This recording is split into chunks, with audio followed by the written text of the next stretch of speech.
siswa-siswi kelas 9 SMP dimanapun kalian berada. Selamat bergabung di IPA TV Cirebon. Saya Puji Triwijayanti, guru IPA dari SMP Negeri 1 Pabedilan, Kabupaten Cirebon, Provinsi Jawa Barat. Dalam kesempatan kali ini, kita akan belajar bersama tentang gangguan sistem reproduksi. Penasaran apa saja gangguan sistem reproduksi? Ikuti terus channel ini ya. Jangan lupa berdoa sebelum belajar dan jaga kesehatan selalu. Gangguan sistem reproduksi. Apakah pentingnya kita mempelajari gangguan sistem reproduksi? Dengan mempelajari gangguan sistem reproduksi, kita akan mampu menjaga organ reproduksi kita agar tetap sehat. Oke, selanjutnya. Apakah kalian pernah melihat gambar-gambar seperti ini? Ada 5 contoh gambar yang Ibu berikan. 1, 2, 3, 4, 5. Pernahkah kalian melihatnya? Di mana?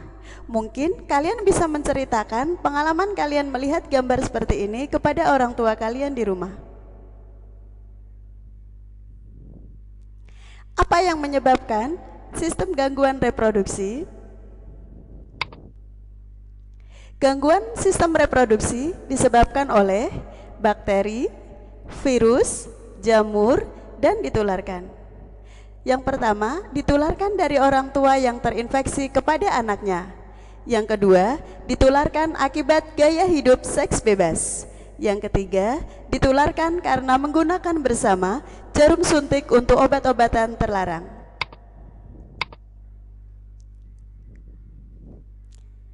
Apa saja gangguan-gangguan dalam sistem reproduksi kita? Yang pertama adalah gonore, disebabkan oleh bakteri Neisseria gonorrhoeae. Kemudian sifilis atau raja singa, disebabkan oleh bakteri Treponema pallidum. Kemudian herpes simplex genitalis, disebabkan oleh virus herpes simplex tipe 2. Kemudian AIDS, disebabkan oleh virus human immunodeficiency virus. Selanjutnya keputihan, disebabkan oleh jamur Candida albicans. Kemudian epididymistis, disebabkan oleh infeksi karena penyakit menular seksual. Mari kita bahas satu persatu penyakit-penyakit yang menyerang dalam sistem reproduksi. Yang pertama adalah gonorrhea. Gambar pada slide kedua yang seperti ini. Gambar ini yang A adalah gambar dari bakteri Neisseria gonorrhoeae. Yang B adalah gambar kerusakan mata pada penderita gonorrhea. Gejala penyakit ini adalah rasa sakit dan keluar nanah pada saat buang air kecil. Kemudian keputihan berwarna kuning kehijauan pada wanita.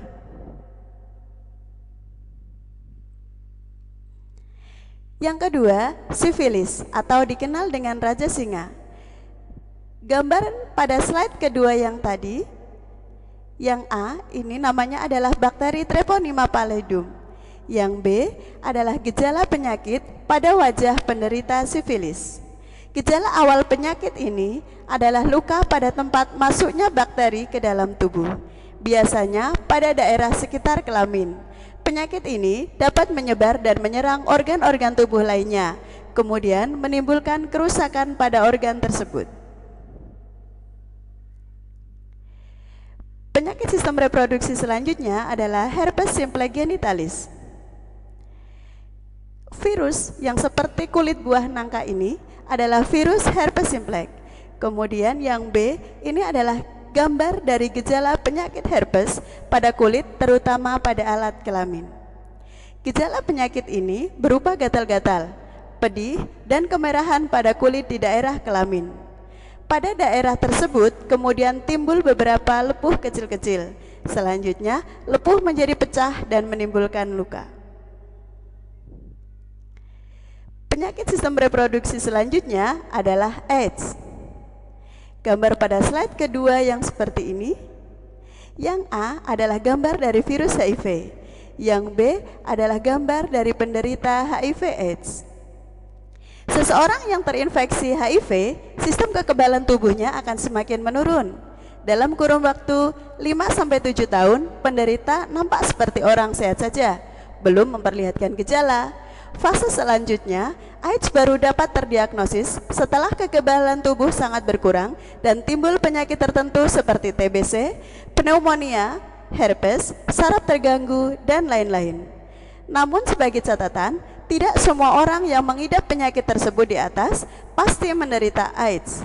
Fase ini berlangsung 3-6 bulan. Untuk memastikan apakah seseorang positif AIDS atau tidak, harus dilakukan pemeriksaan banyaknya sel T, yaitu salah satu sel darah putih yang berperan dalam imunitas di laboratorium. Jadi, kita jangan mudah menjudge bahwa seseorang itu terkena penyakit AIDS. Selanjutnya adalah keputihan. Gambar slide yang kedua yang seperti ini adalah gambar dari jamur Candida albicans. Keputihan atau penyakit kelamin terjadi pada perempuan dengan ciri-ciri cairan berwarna putih kekuningan atau putih keabu-abuan pada bagian vagina. Cairan tersebut bersifat encer maupun kental, berbau tidak sedap, dan bisa menyebabkan rasa gatal pada vagina. Selanjutnya, epididymistis. Epididymistis adalah peradangan pada saluran epididymis yang disebabkan oleh infeksi atau karena terkena penyakit menular seksual. Penyakit ini ditandai dengan rasa nyeri, disertai pembekakan pada salah satu testis. Salah satu penyebab terjadinya penyakit ini adalah perilaku seks bebas. Apa upaya kita agar terhindar dari penyakit-penyakit sistem reproduksi? Yang pertama adalah sebaiknya kita menggunakan celana dalam dari bahan katun yang bertekstur lembut. Yang kedua, biasakan membilas dengan bersih organ reproduksi setiap selesai buang air kecil maupun buang air besar. Yang ketiga, sebaiknya mengganti celana dalam minimal 2-3 kali sehari. Yang keempat, memotong rambut di daerah organ reproduksi. Yang kelima, bila sedang menstruasi, ganti pembalut sesering mungkin.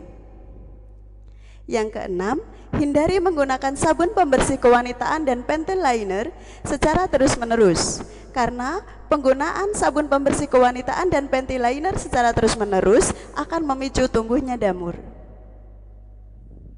7. Rajin berolahraga dan mengkonsumsi buah dan sayur. Dengan rajin berolahraga dan mengkonsumsi buah dan sayur dapat mencegah terjadinya infeksi oleh jamur.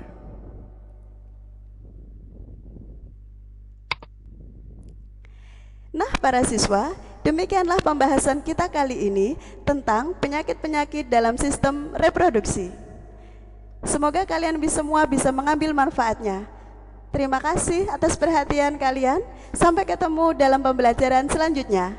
Wassalamualaikum warahmatullahi wabarakatuh.